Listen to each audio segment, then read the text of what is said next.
So we are looking at the World Cup stories, Timothy Weah. As you can see here, he's a right mid. He has got some pretty good stats. 4-star skill, 3-star weak foot, high medium. Can only play right mid, nothing else, which is a bit of a shame.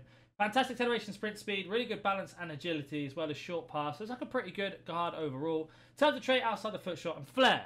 Let's have a look what we need to do to complete him. So it's going to be score outside the box in 4 separate matches, either in squad battles and semi-pro difficulty or rivals.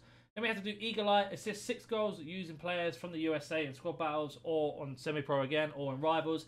You can use your World Cup cards for that, so if you don't have any USA players, I'd recommend using them. Score 6 goals using players with minimum 80 shooting in the squad battles or again semi-pro or rivals. And again, win 7 separate matches using Liga 1 players in your starting squad. So that means in your starting 11, not as a bench. And again, on semi-pro or rivals. So basically, pretty straightforward. You can do that in 4 separate matches. You can do this one in 1 game, this one in 1 game as well, and then win 7. So what I recommend doing is make sure you score out the box every single time you are doing the win games. And once you've done that, then you're on your way. I found for myself that doing power shots is actually a better way to score outside the box. You know what a power shot is? Is when you hold down both the triggers and then you do the shot, or both the LBRB, sorry, and do the shot. Always do it on semi-pro because the keepers basically have no hands. I'm going to show you a couple formations if you want to do this in rivals and you don't want to play squad battles. So the first one is going to be the 4-2-2. This is my main formation, and we have balance style, width 45, depth 70, build-up play, balance, direct passing and chance creation, width 50, 5 players in the box, 2 on corners and 2 on free kicks. Makes it nice and simple there for you. You want to have your 2 most defensive midfielders in the middle here.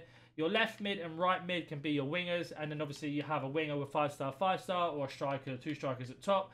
Govu is normally my striker, but I prefer Ribery because he's 5-star, 5-star. In terms of instructions, very, very simple. It's going to be default, getting behind, default, default. The same for the other striker, default, getting behind, default, default. Govu is going to be come back on defense, get into the box. And the same for Messi or both your wingers coming back on defense, get into the box, default, default. Your 2 CDMs, this is really important. It's going to be cut, pass and lane, stay back while attacking, default, cover center, and then default. And Mascherano or Marquisio, sorry, is going to be cut, pass and lane, stay back while attacking, default, cover center, and default. Again, your left back and your right back are going to be these. It's going to be stay back while attacking, default, overlap, default.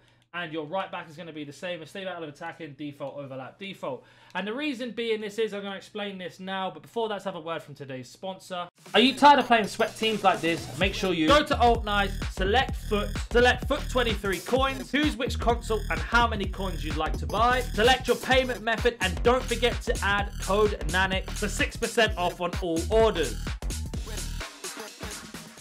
So with this formation, you are obviously in a 4-2-2. Soon as you don't have the ball, your Messi and your Govu, who are in those positions, will drop back, making you into a flat 4-4-2, making you very, very hard to break down. But the beautiful thing is, because both of your strikers are on getting behind, they will sit on the halfway line waiting to counter-attack. Once you win the ball with any one of these 4 players, your 2 centre mids and your 2 right mids and left mid, or left cam, right cam, sorry, they will immediately turn around and transition into attack. If you play the pass from your CDM straight to your striker, he has a choice to either play it to the other striker or the winger, and then you've got yourself a little triangle here, and then you've got yourself another triangle for attack there. If your left back and right back notice any space, so say your opponent has used his right back to try, or his left back to try to tackle Messi, and you pass it to Mbappe down to your CDM, your Zambrotta will now move up the pitch because he's seen the space, the overlap, initiates him running forward with the space. If he notices the space is shut down, he'll just turn around and run back. So you basically got yourself a triangle with your right back, your CDM, and your right winger, and then another triangle with your striker, your CDM, and your right winger. So you've got yourself 2 triangles there, and then another 2 triangles with these 3 as well. And the same is the exact same on the other side. If you're finding that doesn't work as well, what I recommend doing is just changing your most attacking midfielder. So for me, for example, would probably be Marquisio.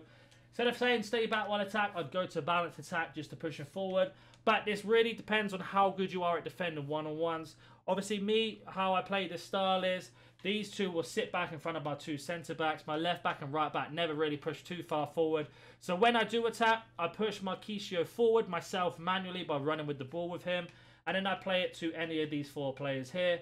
He will sit in the pocket of space, and then you've got so many options to open up. If you have any questions about this or anything else in the game, comment down below. If you're new to the channel, consider that like button, subscribing. Catch you in the next one. See you.